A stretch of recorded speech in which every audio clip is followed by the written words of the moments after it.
Good morning, everyone. Welcome to the Caribbean Telecommunications Union's Forum, ICT in Education, a Caribbean Forum, today, Wednesday, 26 January.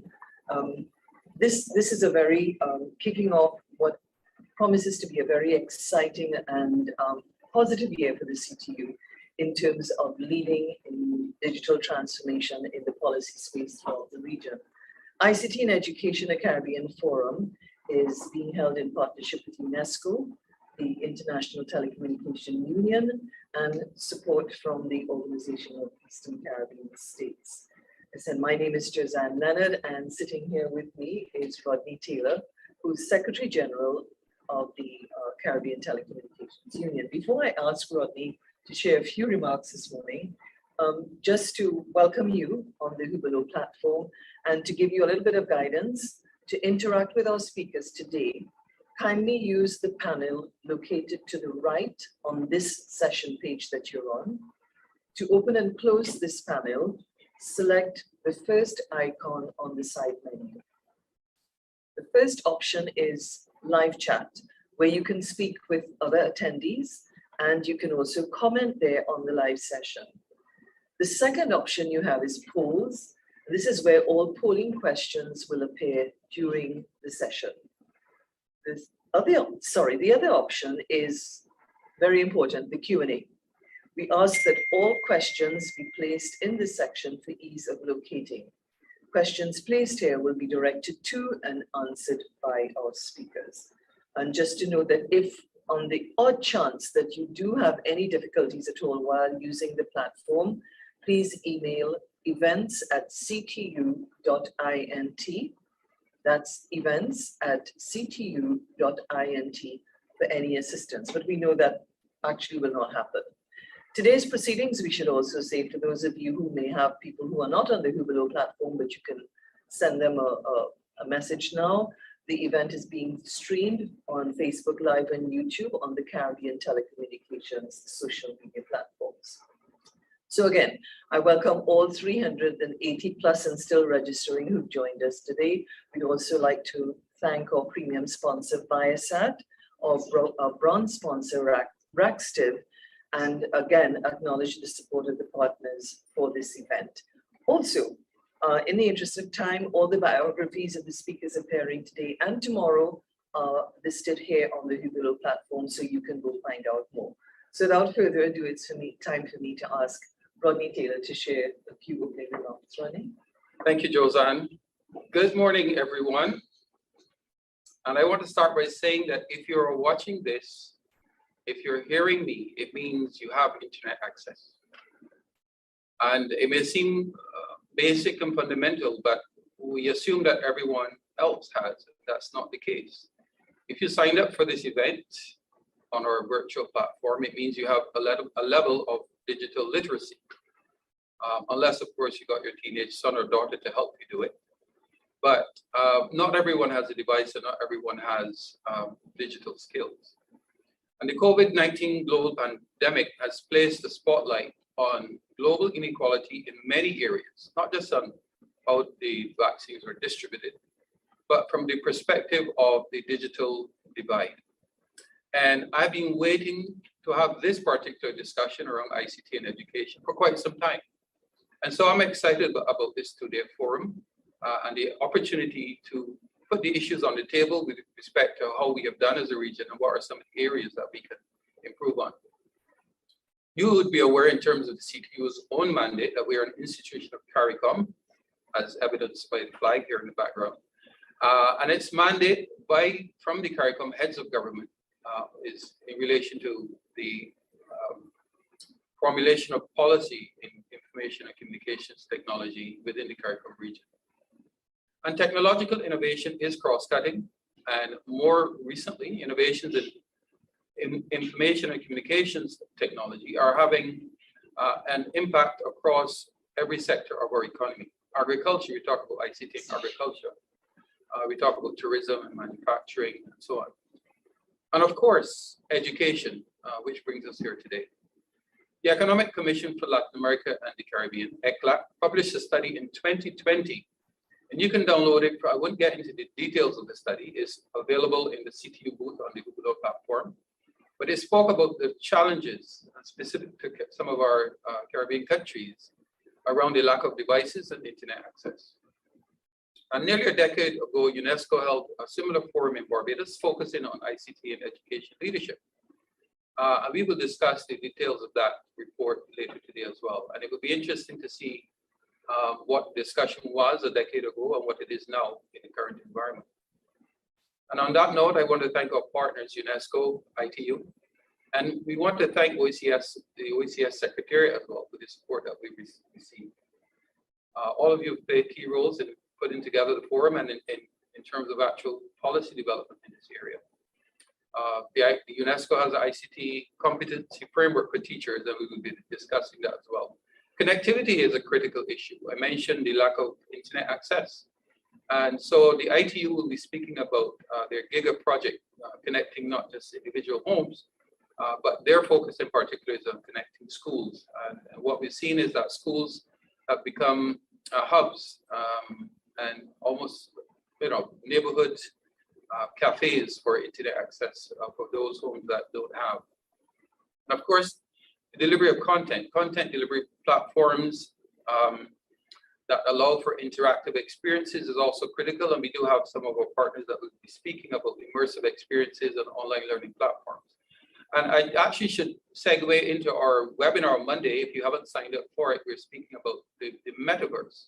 It's called Traversing the Metaverse, a Caribbean Perspective. And I believe that there are many opportunities in relation to interactive learning using metaverse platforms and technology. So we look forward to the discussion today.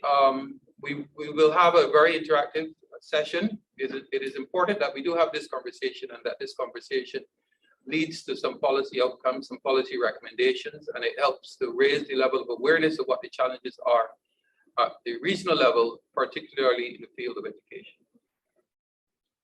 So we'll make some policy recommendations coming out of this. We'll make some observations, but I'm sure that you as stakeholders will also gain some insights about ICT and education that will help you in dealing with your own unique situation. Beyond all the stakeholders I mentioned already, you are the most important stakeholders as teachers, as principals, as parents, and as citizens. And we must not forget the psychological and social impact of all of this, the lack of social interaction that the pandemic has led to and the online learning. When we were children, well, I should speak for myself, we used to take sticks and roll bicycle tires out on the street, and we would make trash bone cuts. You know what a trash bone cut is? I know about pitching marbles. Pitching marbles, that's a good one. And we climb trees, right? Today, Fortnite, Roblox, Decentraland, and other virtual platforms are now the order of the day. Is this a good thing? Is it a bad thing? Depends on who you ask. What about harmful content and cyberbullying? And there will be a session on child online protection as well with the support of the ITU. So what are the implications of all of this? We will talk about this in our formal session tomorrow. So I invite you to join us again tomorrow. So my very brief remarks, I will close by giving special thanks to our distinguished panelists and our moderators who are taking the time to share with us some of their knowledge and experience. And we do have a wealth of knowledge and experience here represented today. And I want to thank you, most of all, our participants, for your interest and your questions on this very critical topic. Thank you. Thank you very much, Rodney Taylor here, Secretary General here at the CTU, and for positing this very, very important discussion, which will be the first of many, particularly in this area, because education is so cross-cutting in terms of national development and regional development. And I know personally from the invitation that I sent out that quite a few people who have an interest in education beyond teachers, people who are developers, people who are content creators, and so signed up this morning. They were really excited. They didn't know about it, and now they've gotten on board. So I'm sure you're going to get a lot of feedback there as well. Okay, so we've established the sort of rules and guidelines, and so the next thing, the next order of business is for me to welcome Mr. Sylvester Cadet, one of the partners with the CTU on this ICT in Education Forum. Sylvester Cadet is the Program Officer of the International Telecommunication Union, Caribbean countries, headquarters based in Barbados, and he's going to bring greetings on behalf of the ITU. Mr. Cadet. Thank you so much. Let me say a special good morning to all participants and to acknowledge Secretary General of the CTU, Mr. Rodney Taylor, Mr. Carlos Vargas of UNESCO, Maria Myers of SMA in Jamaica, and of course, Victor Perez Rubio of UNESCO, other colleagues, of course, Mr. Nigel Kazmi, and others. Let me first of all give a special welcome to the participants. First of all, for one on behalf of the area representative of the ITU, Mr. Cleveland Thomas, who would have liked to be here, but is attending to other exigent matters in one of the member states. As we look at this particular forum, we realize that we are really in the middle of a pandemic, and in the early months of the pandemic, UNESCO estimated that at least 1.3 billion children and youth were out of school, and that school closures occurred in at least 138 countries. And that is coming from the statistics of 2020.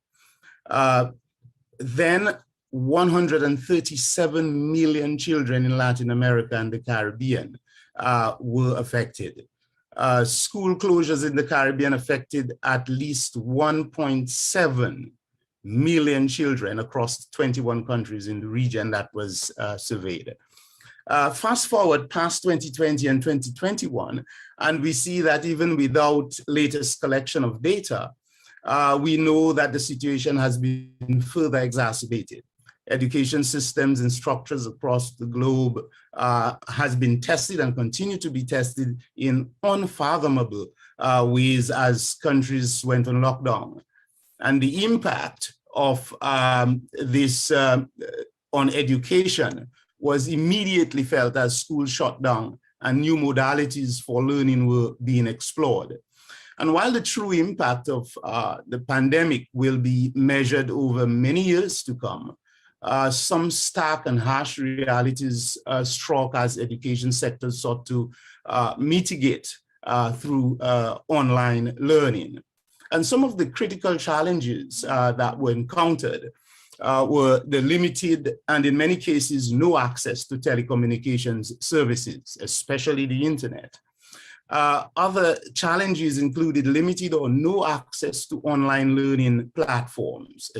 And in that specific instance, you find that a number of vulnerable children were affected. Those without access, those without devices, and those who, because of the socioeconomic situation, just fell on the wayside. It was estimated then also that at least 463 million children worldwide were unable to access remote learning during COVID-19 in 2020. Now that was back then in 2020. And I'm certain that the figures are more alarming. In the first quarter of last year, UNICEF also indicated that in Latin America and the Caribbean, the data shows that the percentage of children not receiving any form of education across the region had soared dramatically from 4% to 18% in the past few months. And of course, the UN projections reveal that COVID-19 may push up to 3 million additional children out of school in Latin America and the Caribbean. So how would this affect levels of attrition, dropouts, less skilled young people whose IQ or MQ and EQ would have been impacted? And the question would be, how would this affect mental health and well-being? How it would affect skills development? How it would affect long-term productivity, employment or unemployment as the case may be, or youth innovation and entrepreneurship. So these are some of the key challenges that would come to mind as we address ICTs in education within it is the immediacy of handling these issues that becomes paramount to us as we discuss during the course of the sessions today and tomorrow. The ITU has been addressing these issues also through the Telecommunications Development Bureau. And I would just say very quickly that one of the initiatives of the ITU was the Connect a School, Connect a Community initiative. And this was designed to promote broadband internet connectivity for schools worldwide so that schools could serve as community ICT centers for rural and marginal, urban and isolated areas. Since then, we have moved away from just addressing the infrastructural aspects and addressing a more holistic approach through GIGA, an initiative to connect every school to the internet and every young person to information and to give them opportunity and choice. And it is premised on 4 pillars. First of all, mapping every school's connectivity, and this is being done across the OECS and Barbados at this time. So GIGA is engaging with the various ministries of education and Ministry of ICTs in the various states that I've mentioned, the OECS. And also there's another key pillar. After mapping, it's the finance connectivity aspect, then the connect every school, and then also to empower young people.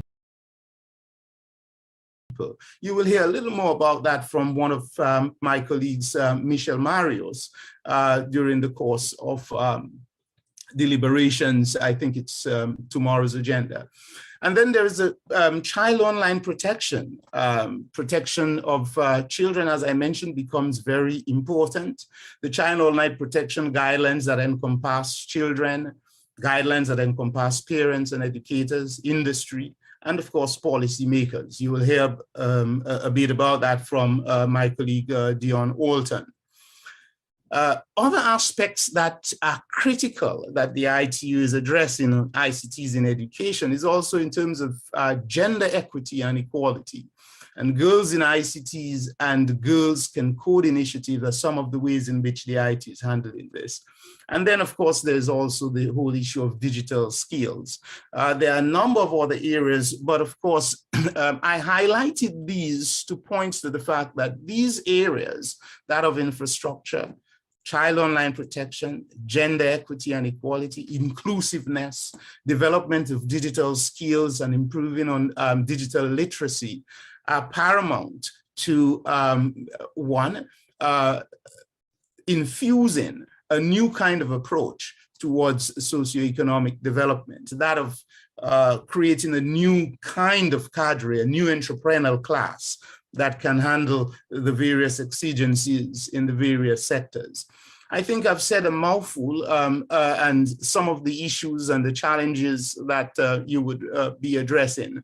I just hope that as we go forward, we would engage in an earnest manner that would allow for concrete recommendations to come out of this, and just reminding that there is an immediacy due to the socioeconomic, the cultural, and the moral imperative of assisting our young people in the education sector. So with this, let me wish everyone well during the course of the deliberations, and of course, have a wonderful day. Thank you very much, Mr. Cadet. And I think you really framed really the session over the next, the forum over the next 2 days, positing a number of the markers that hopefully, and I'm sure our various presenters will tackle in their specific areas. But I think really positing the framework and the philosophical framework, if you will. So thank you very much for that, and to the work of the ITU and for partnering with the CTU on this very, very important junction in Caribbean development. Next up, we have Mr. Carlos Vargas Tamez, who is head of the Secretariat of the International Task Force for Teachers for Education 2030 UNESCO. Mr. Tamez, we saw you in the waiting room, so are you with us and ready to join? I am here with you and very happy to be. Good, good. We're happy to have you. The floor is yours. Thank you. Thank you very much indeed. And first of all, I would like to take this opportunity to thank the Caribbean Telecommunications Union and ITU for organizing this event together with our colleagues from UNESCO's Office for the Caribbean based in Kingston. Now, in my brief address, I would like to highlight the work that teachers have done during the pandemic, particularly to sustain learning in view of school closures and the changes that we have seen in education formats and calendars that resulted from the COVID-19 crisis. And I would like to draw some lessons from this as to how education has been transformed and the implications that this has on teachers. Now, in referring to the progress that has been made, I would like to draw lessons from a particular project we led in the Caribbean together with Blackboard and with the support of the German cooperation of GIZ to build capacity among teachers, namely in terms of digital competencies and the use of ICTs pedagogically. And finally, I will just bring in a couple of reflections as to what are some future actions, sharing some ideas with you from our recent experience in the past 2 years of dealing with school closures and educational disruptions and the digital turn, but also from UNESCO's recent publication, Reimagining Our Futures Together, a new social contract for education, which outlines precisely what are some of the challenges and what are some of the promising avenues for us to craft together this new social contract for education and what role the technologies might play in helping in this process. So first of all, just to reiterate what has been mentioned before, during the pandemic, we saw teachers and education staff played a key role in the response to the COVID-19 pandemic, and they have faced numerous emerging demands during the social and sanitary crisis. Most teachers have not only had to replan and adapt education processes, this includes adjusting methods and curricula, designing materials, diversifying the media, the formats, the platforms that they have used to provide education, but they also have taken part in activities to safeguard the material safety on one hand, but also the well-being of the learners and of their families. Teachers and education personnel have faced the demands of providing socio-emotional and psychological support to students and their families, which is an aspect of their work that has become increasingly important during the pandemic, and one that we have certainly not given the proper weight, and it's something that we can begin by doing as we look into the future. Now, in performing their teaching activities and meeting the demands that teachers were presented with, they often found themselves with inadequate training and resources to address the challenges of adapting teaching content and formats to learner.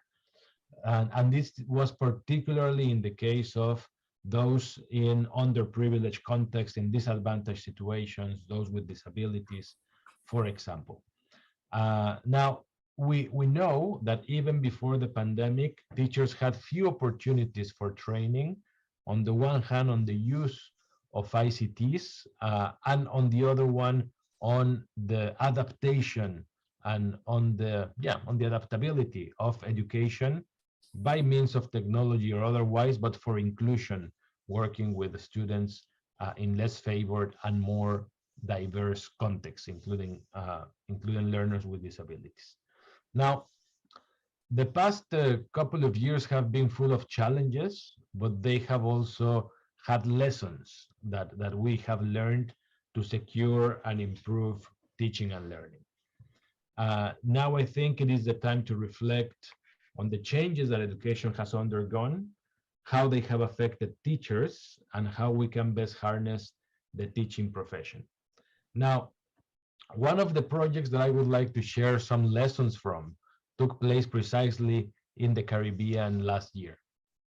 As I was saying, UNESCO, in cooperation with national ministries of education in the region, the Blackboard Academy, and with the kind support from GIZ and also from UNICEF, selected a number of teachers and facilitators from the English and Dutch-speaking Caribbean to be trained in online pedagogies and the use of ICTs in teaching, based, of course, on UNESCO's ICT competency framework for teachers. I will not abound on this framework because my colleague Victor will be presenting it in the next session.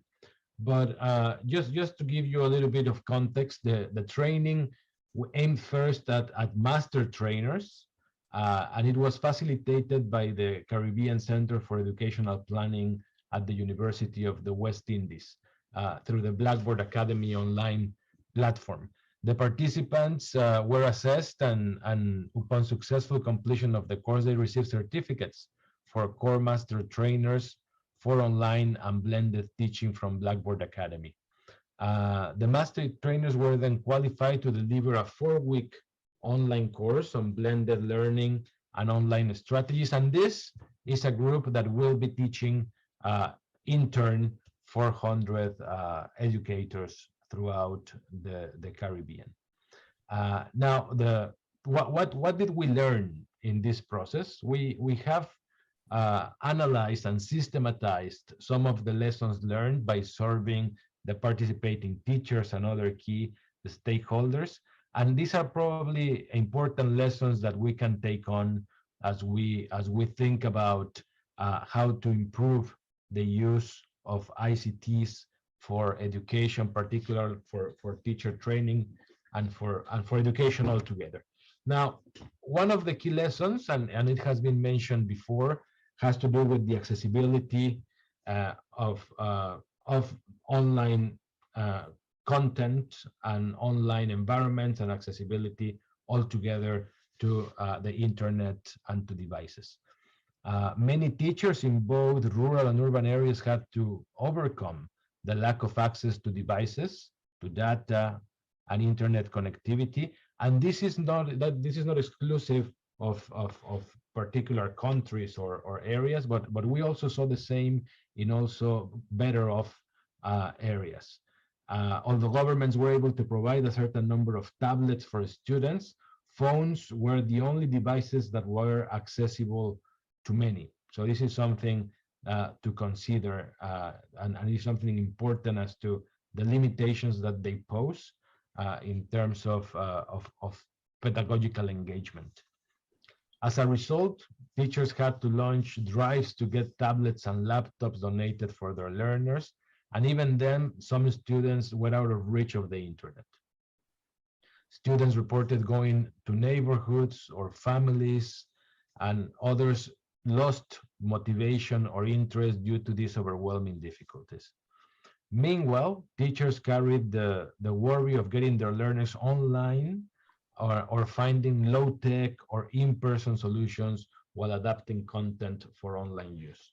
I think that is a valuable lesson in terms of the diversification of means of instruction. I think that a combination of more traditional technologies with ICTs, with in-person solutions according to the different context is an important one, and also to gauge the scope and the limitations that some of the technologies represent.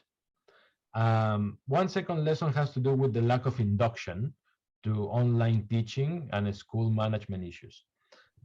Teachers reported that the abrupt changes generated by school shutdowns gave them new responsibilities, but without knowledge on how to set up online classrooms and how to take or how to virtualize content and relationships altogether. Most teachers did not receive an induction to the new schooling arrangements, and we saw that as well in terms of the protocols, for example, that were put in place during the pandemic. some of which we are seeing today, and they're changing on a regular basis. That is only one part of the induction that wasn't there, but there was other in terms of how to set up online classrooms. The third lesson has to do with maintaining the quality of interaction and engagement. This is also something that was mentioned before. I think beyond, and even in places where we find that there's connectivity, that there are the resources in terms of the devices and the material conditions for learning, sometimes keeping engagement is difficult. And we've spoken of attrition, and we've seen disengagement from education taking place as a result. And this is something in our study that we heard from teachers. One of the things that they miss the most is the daily interaction and engagement with their students in physical classrooms. And I think that we could say the same as to learners missing their teachers and the possibilities for face-to-face interaction that is somewhat limited with online formats. The possibilities for two-way communication are more limited, is more one-dimensional. There are fewer opportunities for teachers to share experiences that support learning and so on. So teachers in the region report that they miss certain activities, such as physically seeing their students graduate, for example. Now, this speaks of beyond the academic, the affective, the social dimension of education was greatly missed. And I think training on how to use technologies for these purposes is necessary. I mean, how do we prioritize this area around social and emotional learning, for example, about the support that they need, and how do we leverage technologies to do that as well? One final lesson that I'd like to bring in has to do with working in diversity, working particularly with children with special learning needs. I mean, we've mentioned already, of course, the challenges of working in underprivileged contexts where there's a lack of resources of connectivity, but even where there are different paths and different learning styles that need to be catered for, and that technological resources tend to be more standard and not necessarily cater, for example, to learners with disabilities, with special education needs. That's the case of autism, of dyslexia, or others. Teachers explain that their relationships with these learners are built over time on a one-to-one basis and founded on the teacher's close knowledge of individuals' educational challenges and how to use simple offline approaches and methods to address them.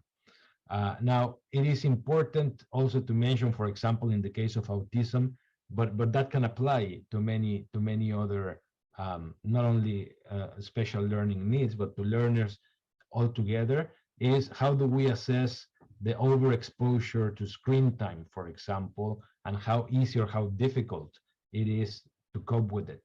I mean, certainly for learners with autism, it's almost an impossibility. But beyond that, I think that the pace, the rapidity of the processes, of the learning processes that we have seen due to the use of technologies, pose challenges to processes that would otherwise be paced. They would be reflexive.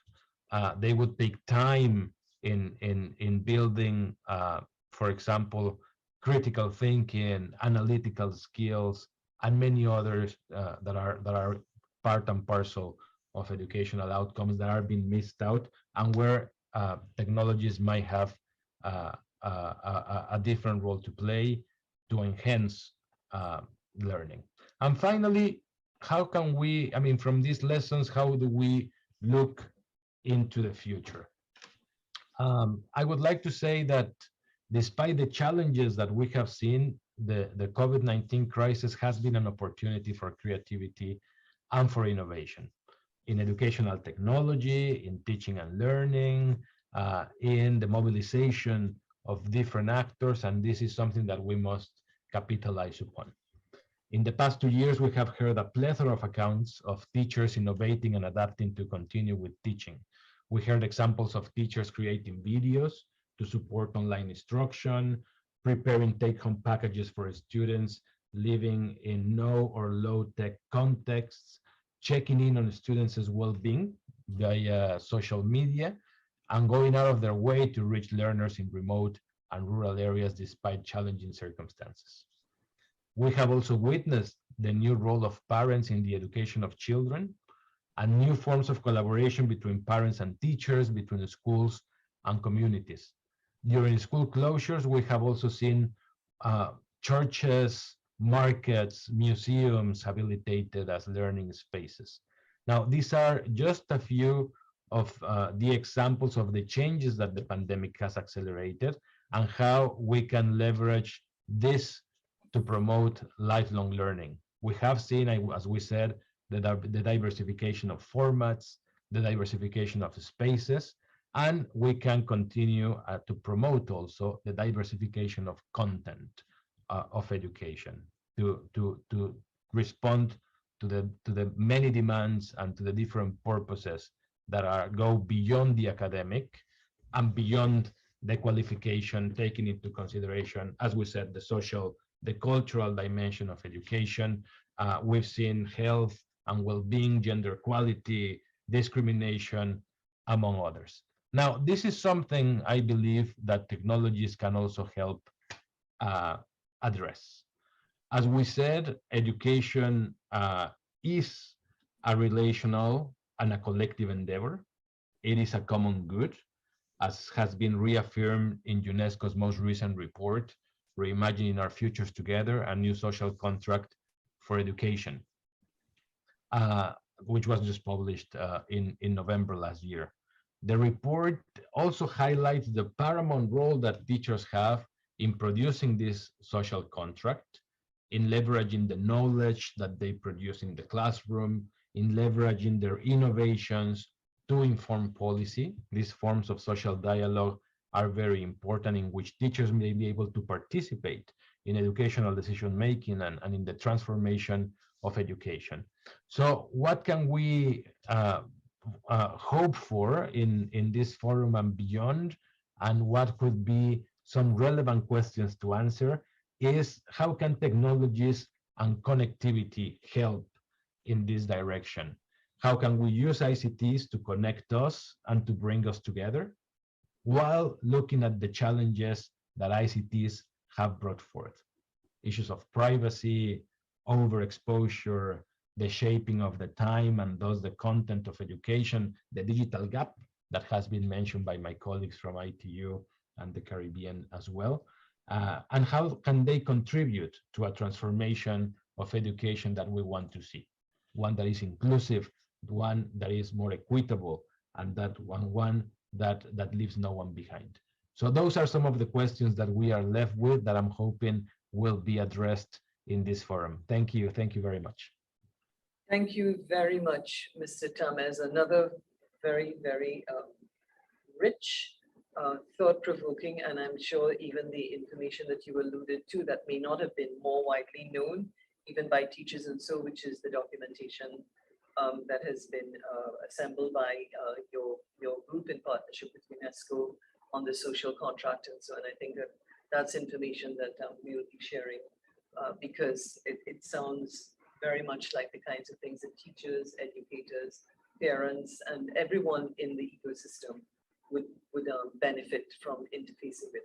So thank you so much for that very rich presentation and opening up all of these questions as well. We'd now like to welcome His Excellency Dr. Didacus Jules. Dr. Jules is the Director General of the Organization of Eastern Caribbean States, and he joins us with actually via a video presentation, which will now be played.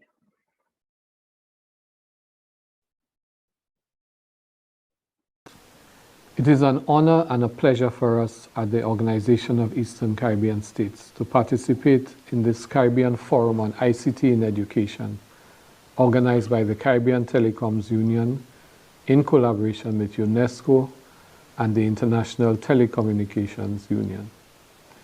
As an educator, I have always championed the imperative of ICT in education as a necessary and transformational technology for driving learning. As we move towards the dawn of the 21st century, leaders and policymakers in the Caribbean and around the world were all touting the coming digital revolution and the need for education to adapt to that new reality. Much of these pronouncements remained at the level of theoretical posturing and futuristic prognostication. Many of the efforts made in that early period were symbolic rather than substantive or systemic. So in the first decade of 2000, many Caribbean governments focused on the provision of laptops to schools with the fanfare of 1 laptop per child. This overlooks some fundamental truths about education. Education is an ecosystem that needs to be carefully calibrated if it is to guarantee learning. It is not enough to provide laptops in schools if we do not ensure adequate broadband. Laptops with broadband, but without educational content suited to the societal context, is simply a tool for student serendipity. And laptops in classrooms without teacher understanding of the technology and teacher capability to utilize it as a pedagogical tool renders the device useless in the classroom context. At the OECS, we have always held the view that the challenge of ICT in education, while appearing complex, is relatively simple and best expressed in the following principles. 1, transformation of education must be done across the ecosystem, and a change in one domain must be buttressed by corresponding changes in other domains of the system. If we change the curriculum, we must support that by training teachers in its application. We need to support this by having appropriate learning material and relevant text. We need to assess this a real journey of discovery, and it moves the teacher from being the sage on the stage to being simply the guide on the side. And our teachers must accept the reality that they will never be better at the mastery of that technology than their students, no matter the student's age or stage. There is a generational adaptation to digital technology that will be difficult for many teachers to bridge. And this is their opportunity to have their students take greater ownership of their learning. Thirdly, it is a sacred principle for us that we are too seduced by imported technologies and not confident or accepting enough of our own capabilities as Caribbean people. Millions of foreign exchange dollars have been spent in the past decade, especially since the pandemic, in the payment of exorbitant subscriptions for proprietary platforms and proprietary content that is sadly unconnected to Caribbean reality. We have the talent in this region and in its diaspora to not simply be consumers of other people's digital goods and services, but to be creators of our own content and platforms.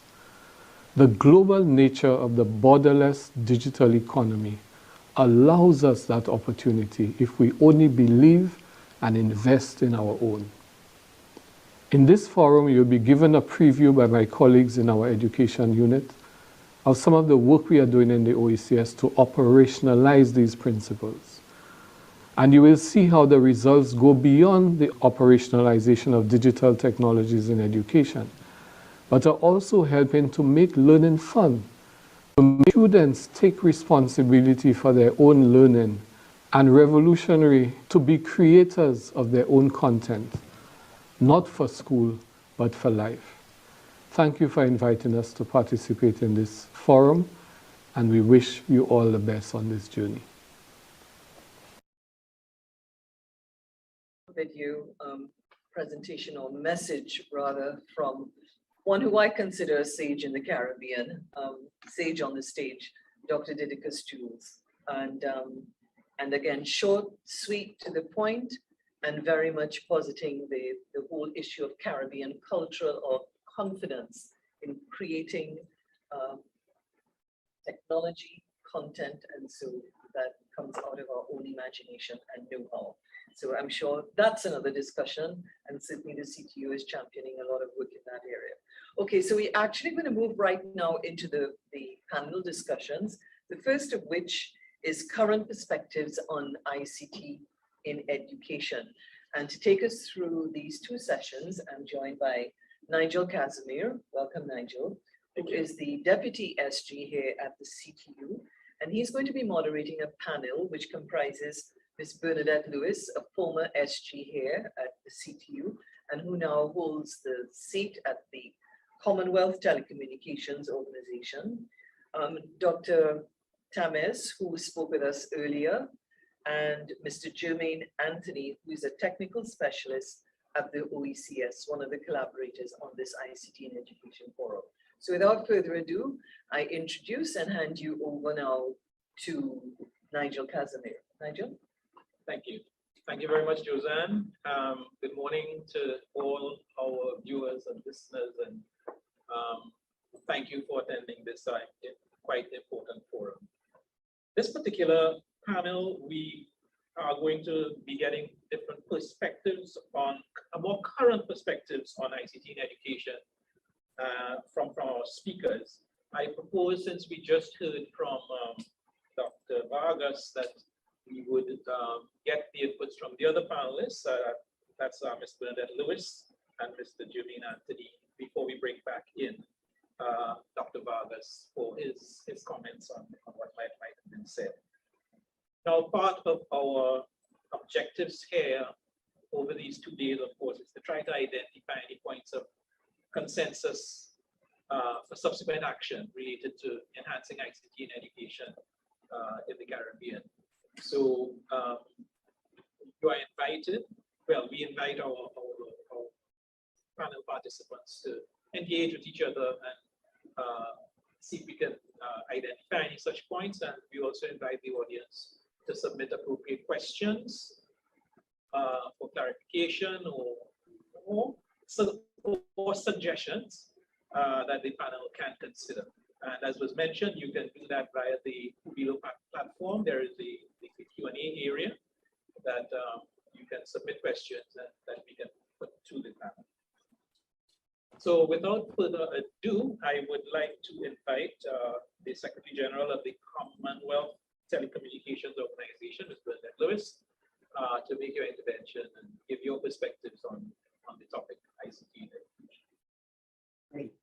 Thank you very much, Nigel, and good to see you again, Josanne. And first of all, I'd like to thank the Secretary General of the CTU, Mr. Rodney Taylor, and all of my friends at the CTU for the opportunity to participate in this very important session.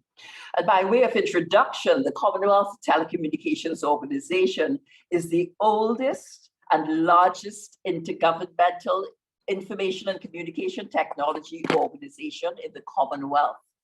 And throughout its various manifestations in its 122-year history, the CTO has been committed to the expansion of communication networks. And in its latter years, it has focused on fostering sustainable ICT-enabled development. And that is through the effective use of information and communication technologies. Now, in this era of the fourth industrial revolution, and also the pandemic, the CTO is focusing its attention on supporting its members on their digital transformation journeys. And we are focused about having a measurable impact in the Commonwealth and beyond. And if I could, let me just advance my slide here. The CTO is now focused on digital transformation. And digital transformation, when we speak of this, we're talking about that journey or process that integrates digital technology into all areas of an organization or a country, changing the operation of its people and systems for delivering value. And the CTO has been streamlining its operations to enhance its value proposition to our members, and we are customizing our programs to support our members at all stages of the digital transformation journey. And in this presentation, I'm talking about building capacity to support digital transformation. And so I'm focusing on the one aspect of what the CTO does in terms of the training, upskilling, building capacity. And a significant aspect, and this is a significant aspect of digital transformation, the issue of the availability of a trade, of a skilled workforce that is able to develop the technology, plan, also implement and maintain ICT solutions, and at the end of the day, having a meaningful impact. Now, the CTO for many years has been involved in developing and delivering face-to-face training programs on all aspects of ICT to CTO members through our program for development and training. But cognizant of the rapidly changing global environment and the ever-widening financial, digital, and now healthcare divides, if we are going to support digital transformation in our member countries and beyond, we have to ensure that the CTO's training programs are relevant and that they truly build capacity and that they have a measurable impact on development. And to accomplish these goals, we will be blending training modes and making optimal use of available technology, available appropriate technology tools, and in developing our training and delivering training in a way that it builds capacity. And I'm sure you all have been there. You go to a training session, it's excellent, it's wonderful, but you never have the opportunity to apply those learnings. And 6 months down the line, whatever you learned, it started evaporating. And by the end of the year, you could barely remember what the program was about. And we are moving away from this sort of training that we did. It may have served in a different age, served well in a different age, but we are replacing our old program for development and training. We are adopting a new approach, and this is what I'm going to be presenting, the new approach to capacity building for digital transformation. And I need to move at my, right, and the new approach for building capacity, there are 3 levels. Right? And the first level is basic training. And this provides a general overview of an ICT topic. It provides basic understanding. So you are working in a telephone, in an ICT organization, and you need to know something about the Internet of Things. You're not going to be doing any Internet of Things projects, but you need to know about it because you're operating in the environment. So what we will provide is online, virtual, self-paced training, right? And in November last year, we launched the CTO's online learning research center. We did a soft launch, and we will be inaugurating the full-blown online learning resource center in April. So the first level is basic training. You just need to have an understanding. You don't need to get into the technical details and so on. They're self-paced programs that will do that for you. And the second level is what we call role-based training. And this is designed to enhance knowledge, to improve the practice on the job. And this sort of training is going to be facilitator-led, role-based, and scenario enhanced. And what we will be doing is when you go through the training, we will present scenarios that are very much like your local circumstances on the ground. and the trainees will take on the role and apply their learnings to the scenarios that we will be developing, so that they have that opportunity to practice the craft, the learnings that they have had. And the third level that we will be dealing with is called technology application training. And this supports the implementation of ICT solutions for very real challenges. I heard one of the other speakers said, I think that, you know, training is a collaborative thing. It is a collective responsibility. And with our technology application training, we are looking at integrated project-associated training.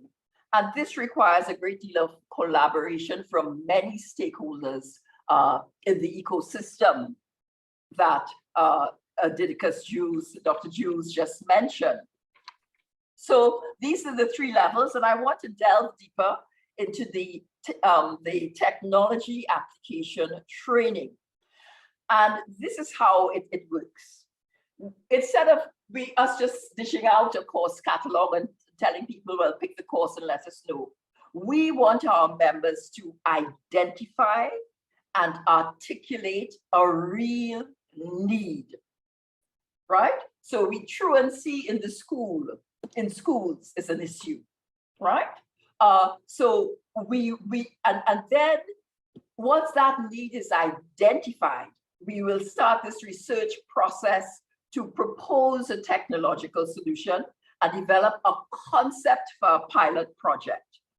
The third step would be to develop a detailed project plan and a budget for that pilot ICT solution that we're going to deploy.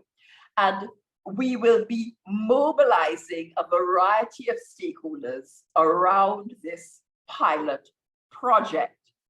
Then we will determine, you know, the roles and abilities of prospective trainees, what the training is required to accomplish, what training is required for which stakeholders, and who needs to know what we're doing. Yes?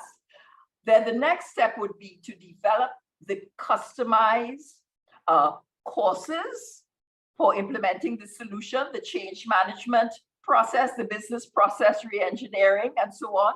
Also a communication plan. All of these are customized and tailored for this project. Then we go into the procurement stage. You procure the resources. Thereafter, we actually begin the training.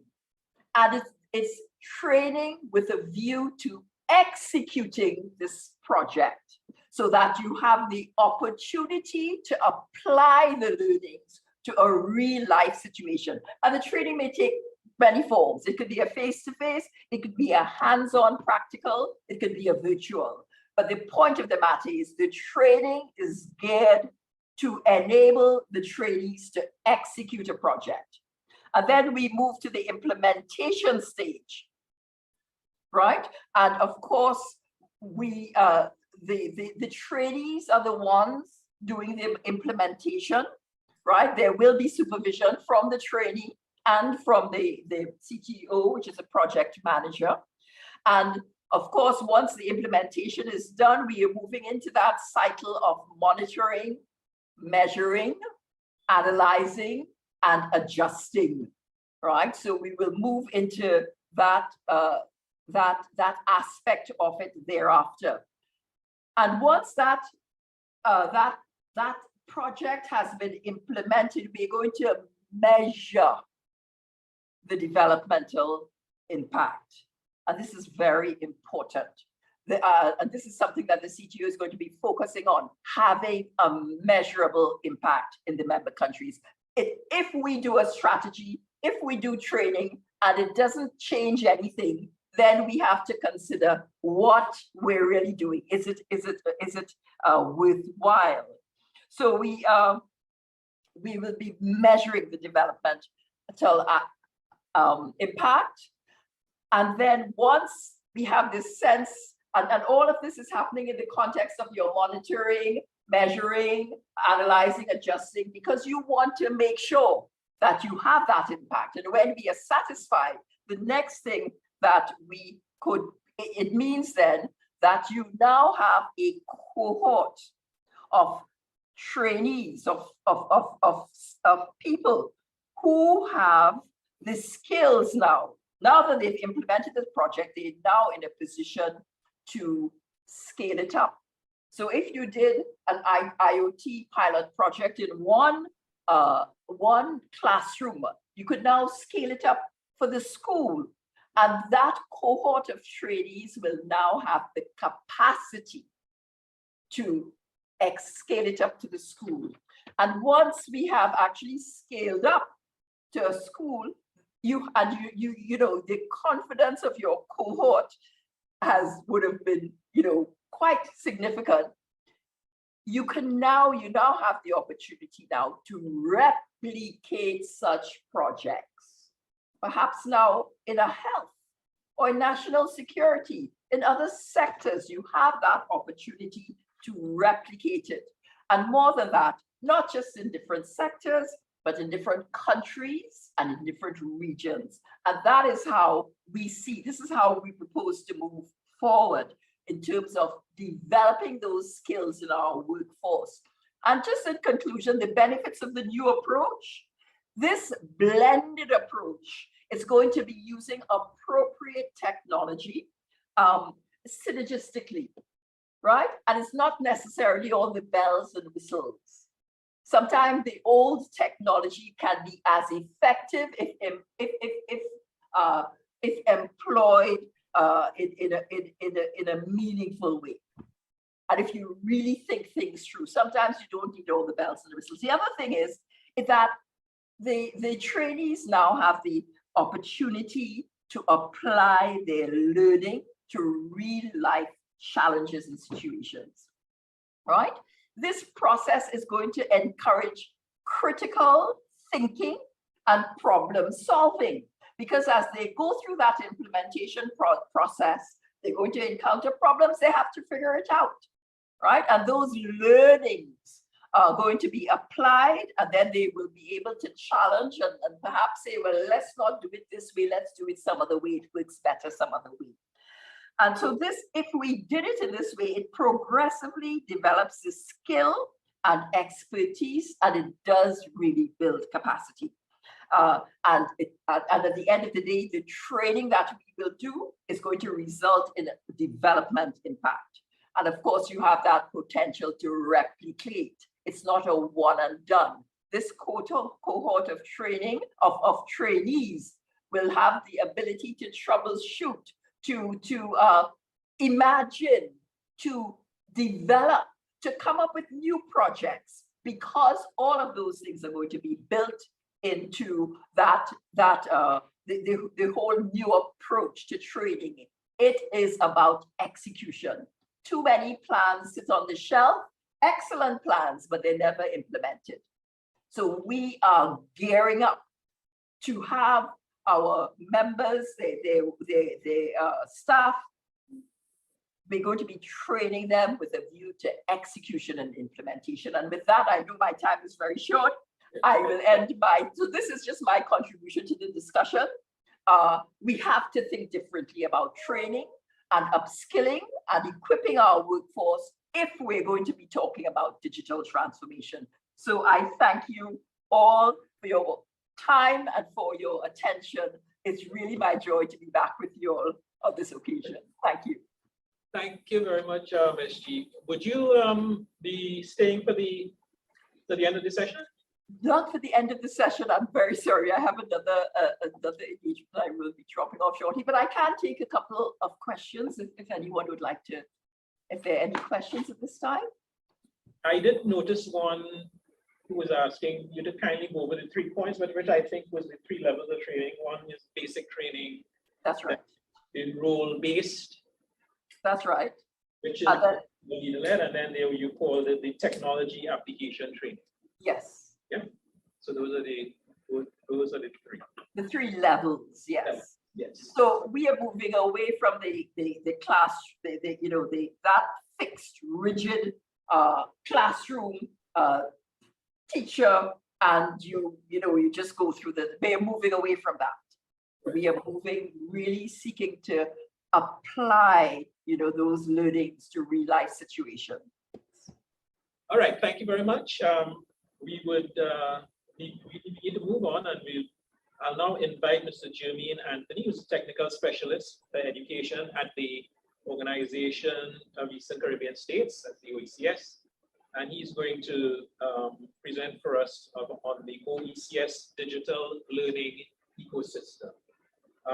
Mr. Anthony, the floor is yours.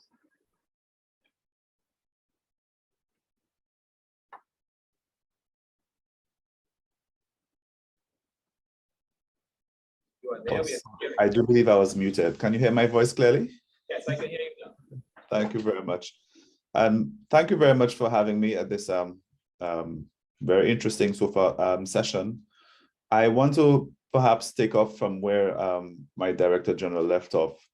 And one of the key things he mentioned was about the truth, some of the truths about education being somehow overlooked in the past fervor of trying to integrate technology and ICTs in education. My own background is in teaching and also as a curriculum specialist in technology integration. And a lot of even anecdotal, a lot of the research, a lot of what you see on the ground tells you that the technology on its own, or the ICT, is not in itself the solution, but the systems that we build around it. One of the terms people use a lot is digital transformation. And I think it is something that sometimes we don't take a step back and pause and think about what exactly that means. I think if we, first of all, digital has to be about information. If it is anything to do with digital, we're talking about processing information. And as such, the key imperative is for us to develop capacity with processing of information.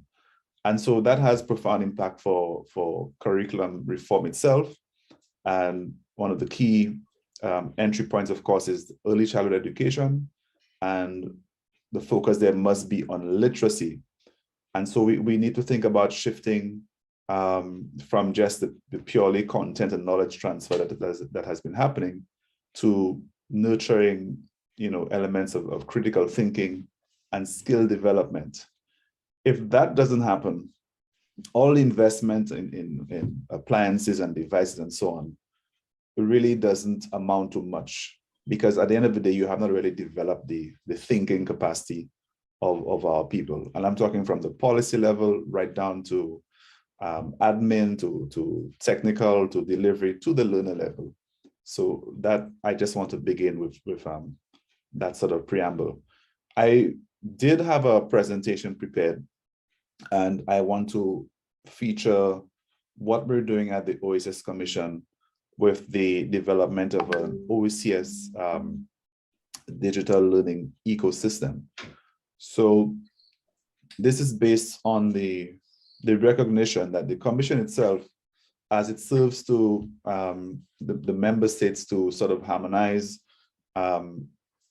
the delivery of the curriculum itself, we see it fit to be able to support the curriculum framework with actual content that at present teachers need and the learners need.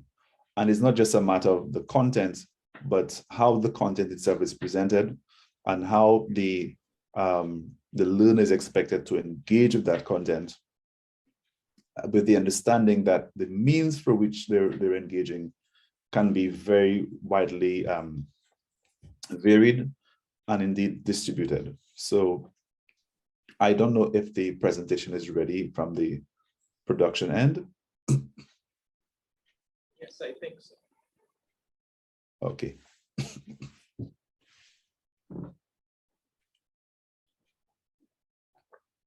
So maybe we can go to the next slide very quickly in the interest of time.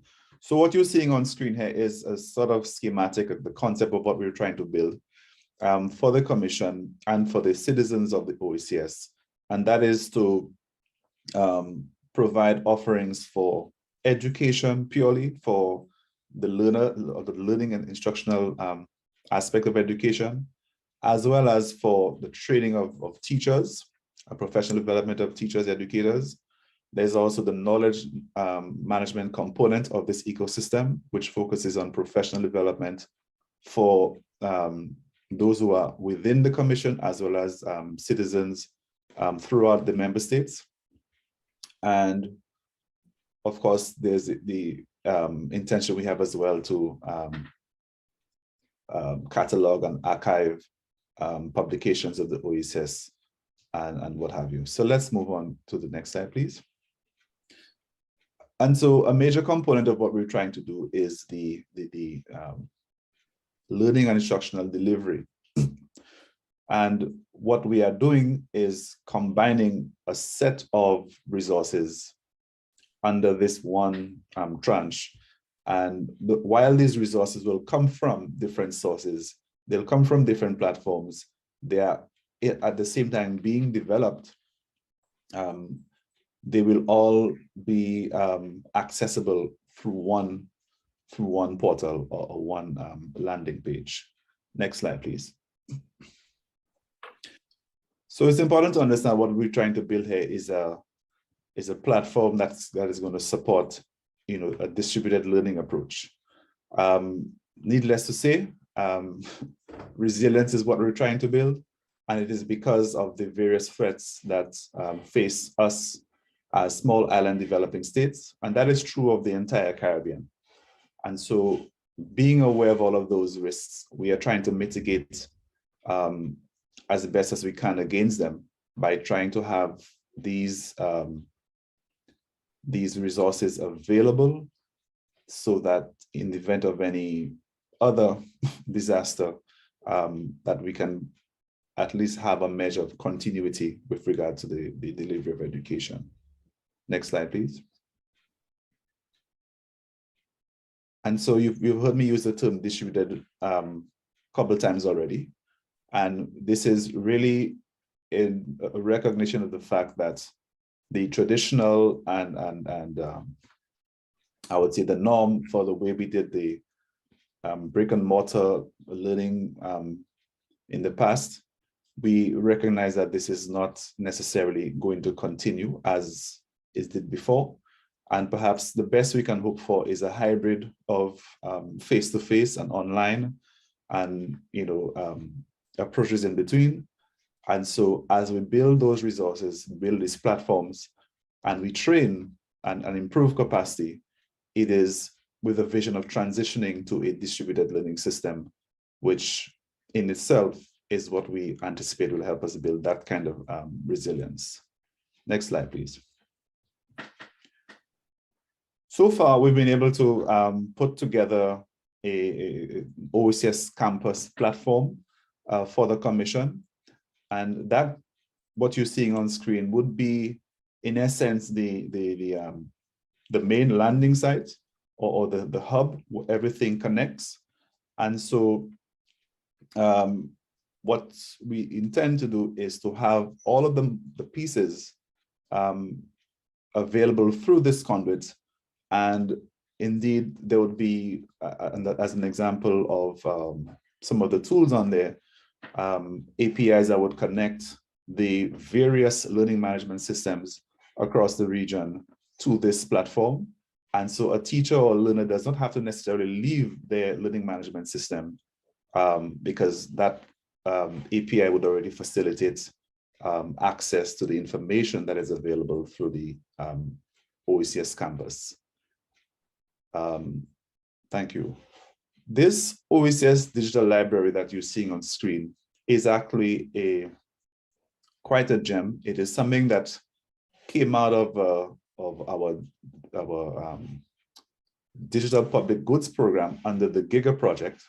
And so what we ended up having is this relationship with the Global Digital Library, a repository of over 6,000 books, that is made available to the world as a digital public good.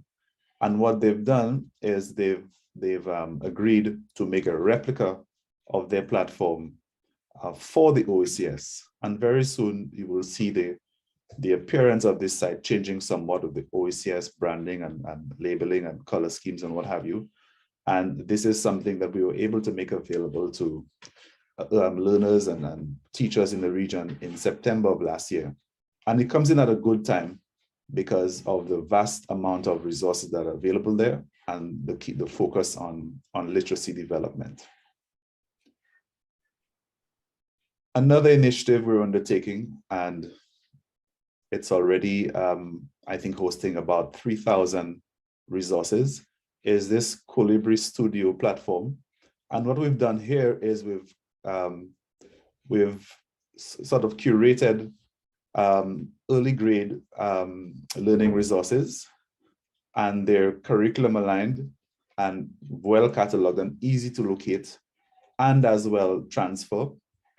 And so they're existing on this Colibri platform, and we intend in the future to continue building up from grades 1 to 3, so that you would find resources available for curriculum aligned resources for other grades. One point is important to note that in as much as we are able to access resources on the web from various places, it is always important that we keep in mind that it's important that keep in mind the context in which we are living and working. And so certain nuances, for example, like the appearance of the characters, the language that is used, the examples used must relate to the Caribbean and to the OECS. Next, please.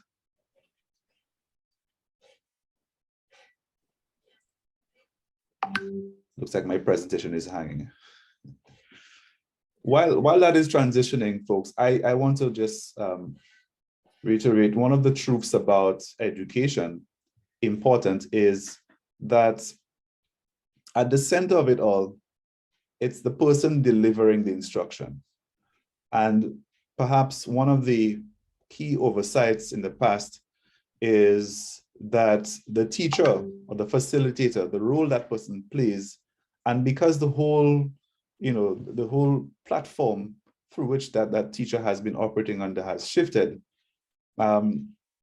enough attention has not been paid to the pains and the burden that teachers themselves go through, trying to transition themselves from a analog now to a digital environment.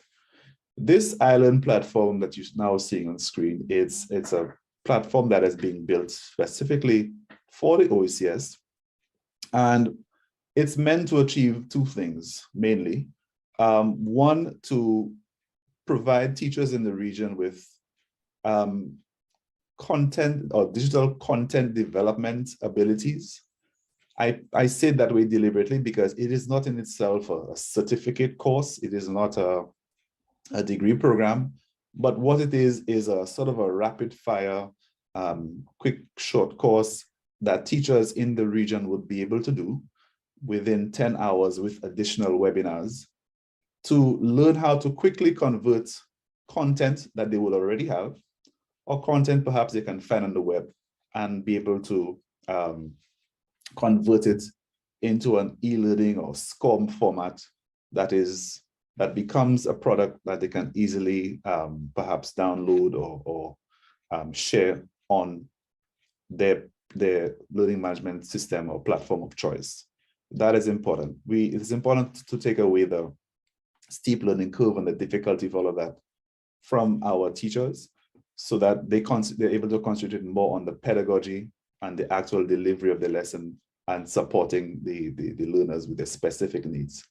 The second thing this platform is doing for us is going to facilitate the development of what we are calling thematic units.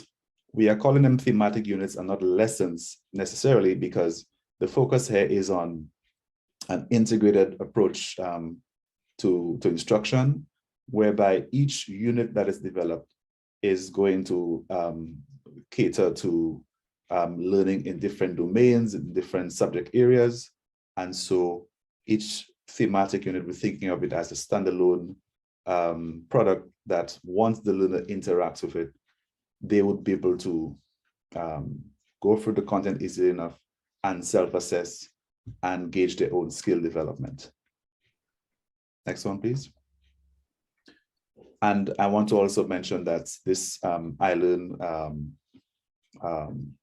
initiative is funded through the UNICEF Partnership Cooperation Agreement, and this is just starting. The ICE framework itself sort of reflects on some of what I've been saying earlier.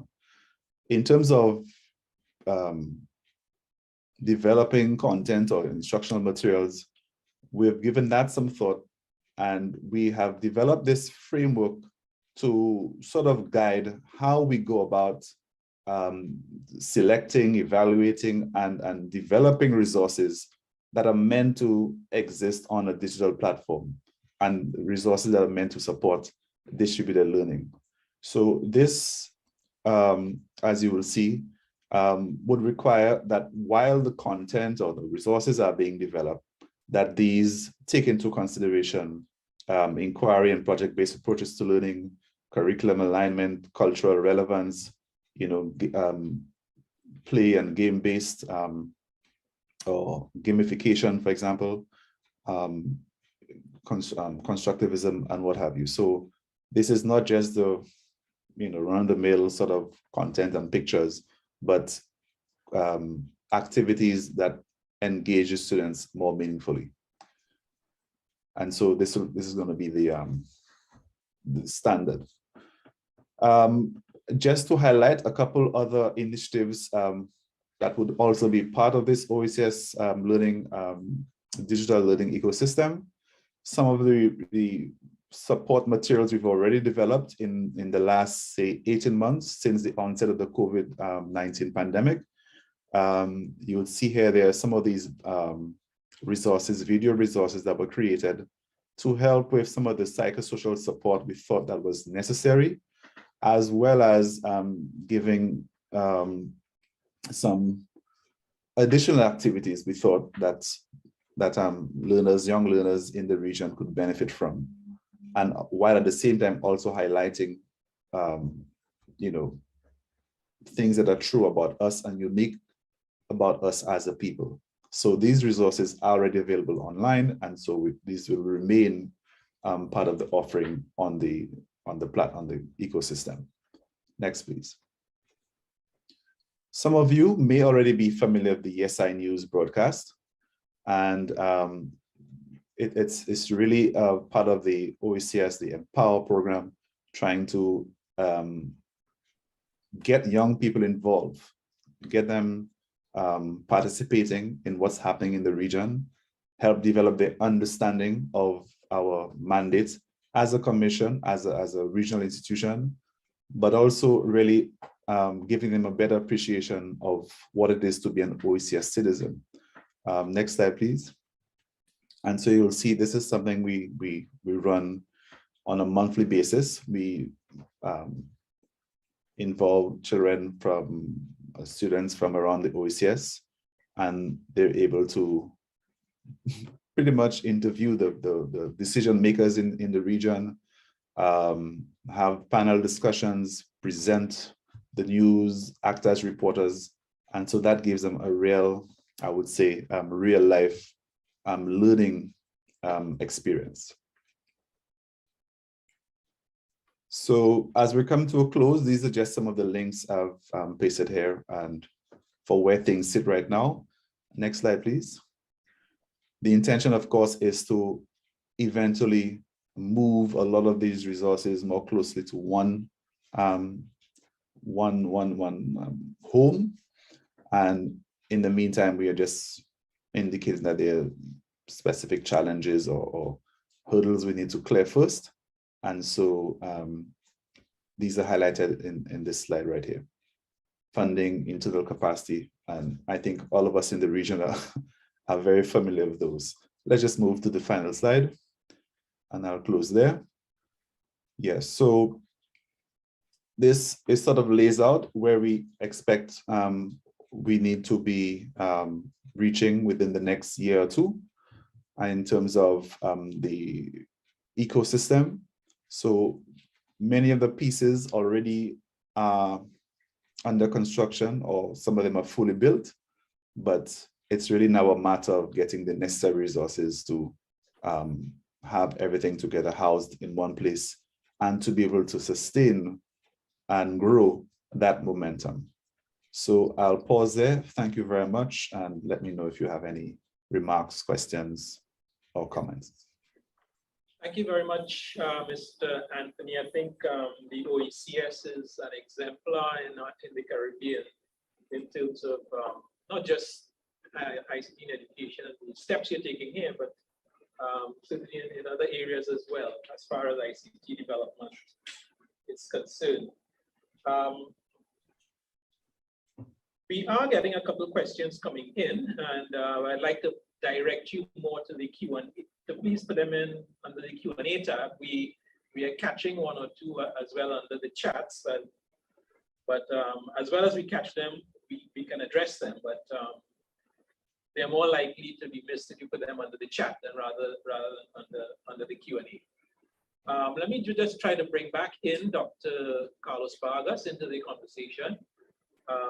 Dr. Vargas, you spoke earlier about UNESCO's initiatives and so on.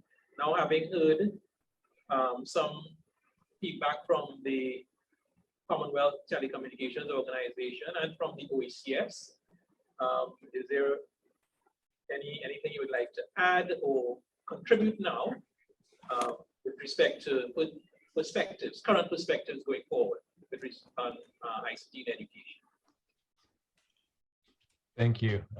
Thank you very much. And indeed, I would like to build on a couple of points that have been made in terms of what is needed and in terms of some of the challenges that there are on the one hand, we have spoken of building capacity in terms of teacher development. So this has to do not only with learning to use the digital technologies for pedagogical purposes, which is of course important, but it has to do more with something that teachers already do, which is basically the adaptability of content on formats, of the prioritization of the curriculum, of the areas that need more deepening. And that's I think just the pedagogical skills that teachers exercise on a regular basis in adapting their practices to the characteristics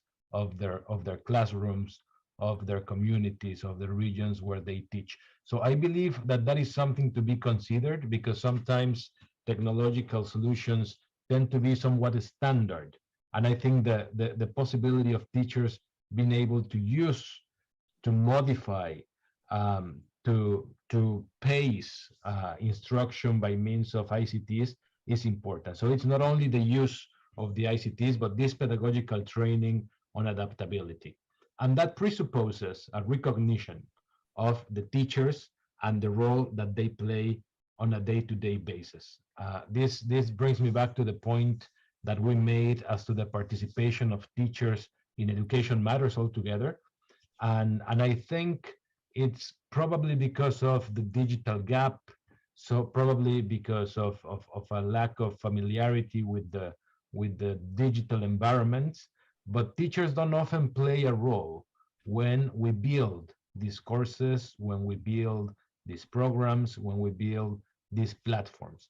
I mean, there's the testing, there's the piloting, but I think the actual construction of what a platform is supposed to serve, what it needs to be adaptable to, what kind of interactions it allows, is something that is very important from the outset of the design of these platforms. So I believe that is something that we need to consider as we plan for a digital transformation. It is the role that teachers can have in actually informing the way forward, from the construction of the platforms to the flexibility of provision. And of course, there are systemic changes that are needed in terms, for example, of rethinking the role of teachers, the workload, the shifts, the assistance that is needed. And I think they all amount possibly to some of the challenges that my colleague from the OECS has highlighted.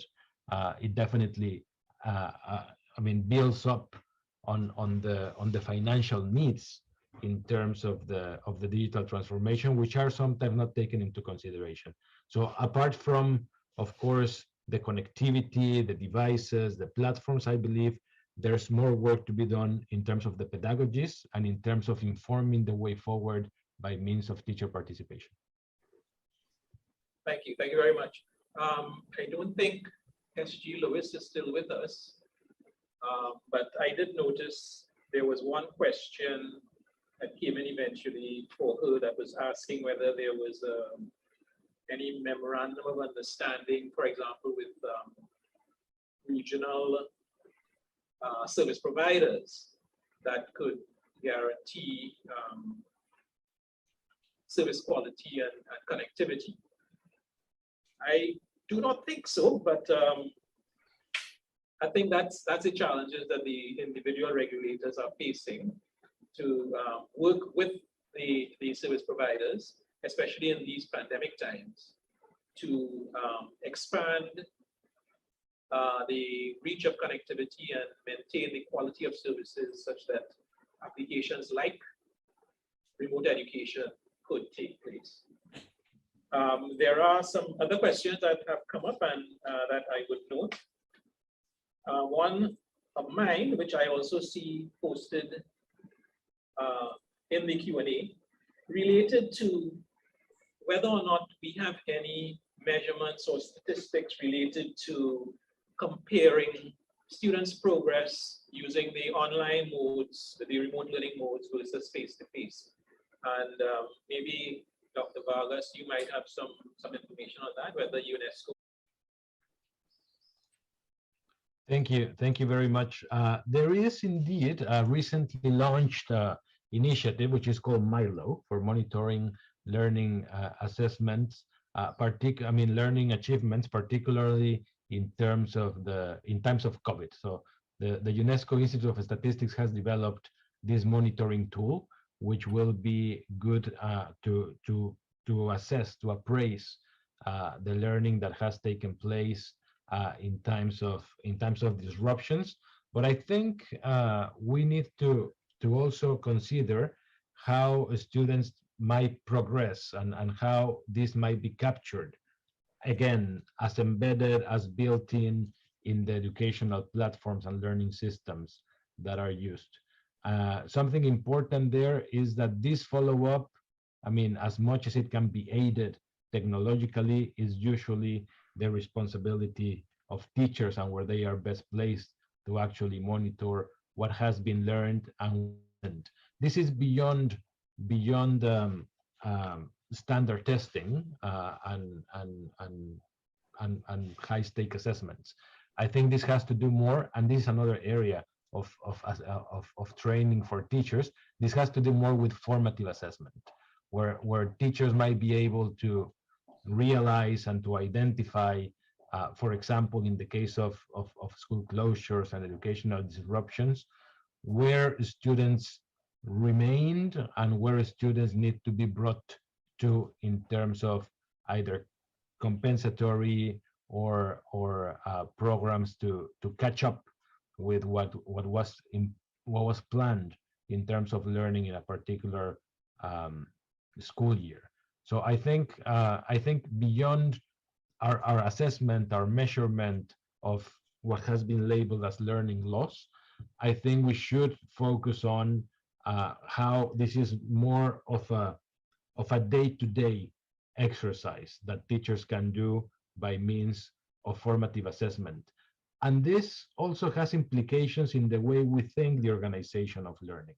When we refer to learning losses, we are talking about education in a particular setting, in a particular calendar, and with a particular program. I think that sometimes becomes a straitjacket for education systems that have more difficulty in changing these formats, in adapting, and the COVID-19 was a very good example of it.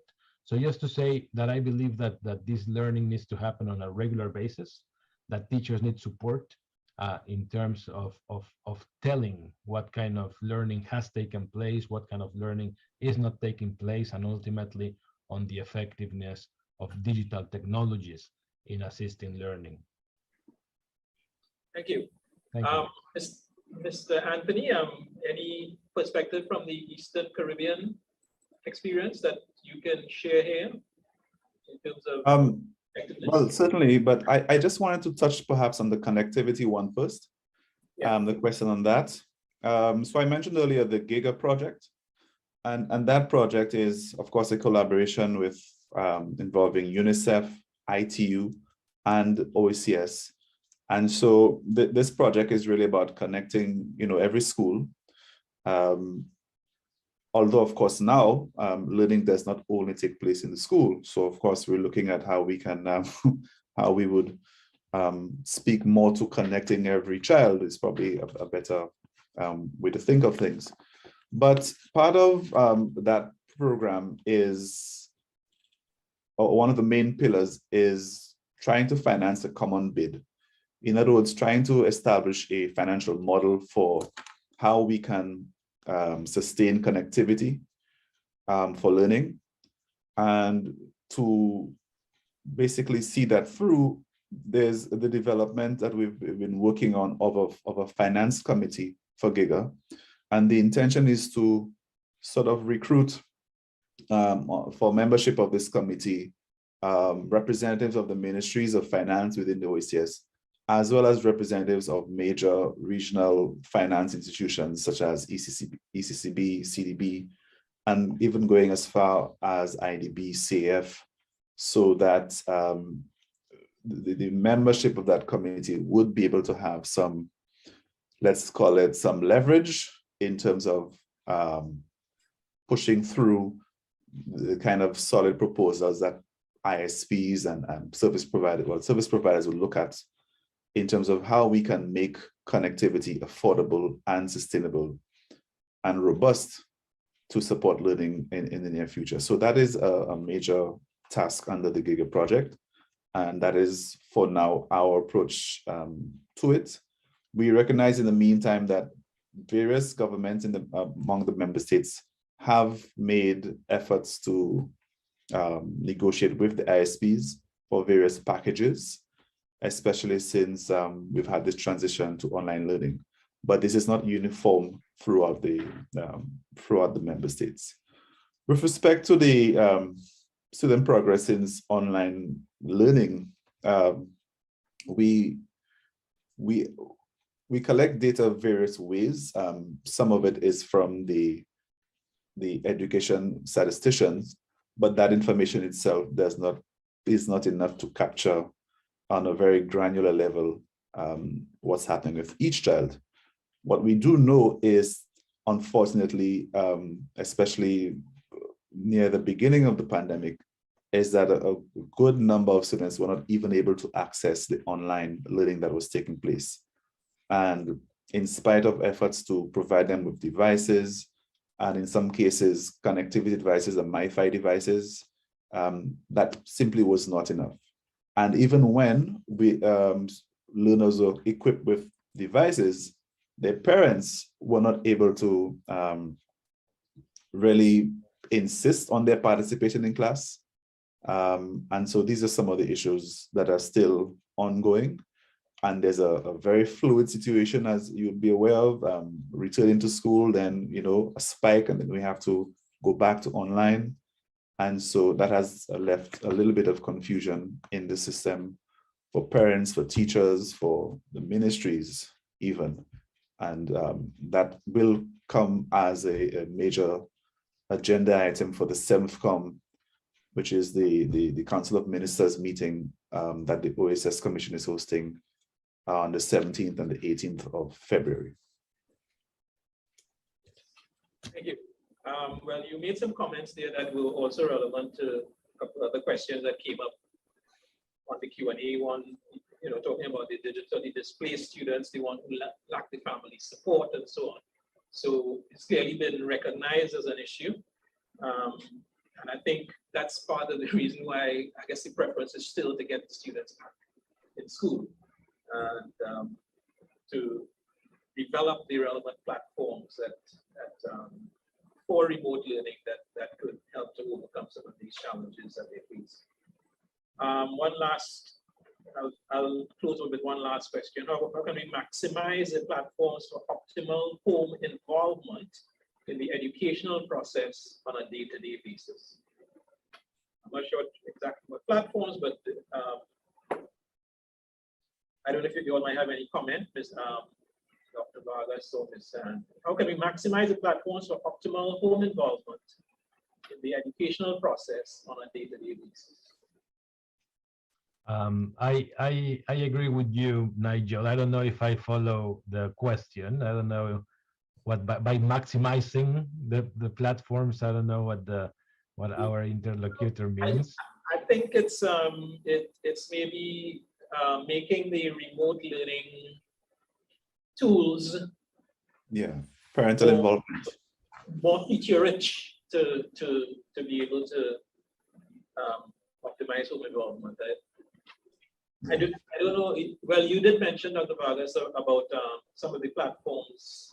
The construction of the platforms needs to be appropriate for the purpose. I don't know if there are any specific aspects you might want to point to there that could help a situation where persons at home could be more involved or assist.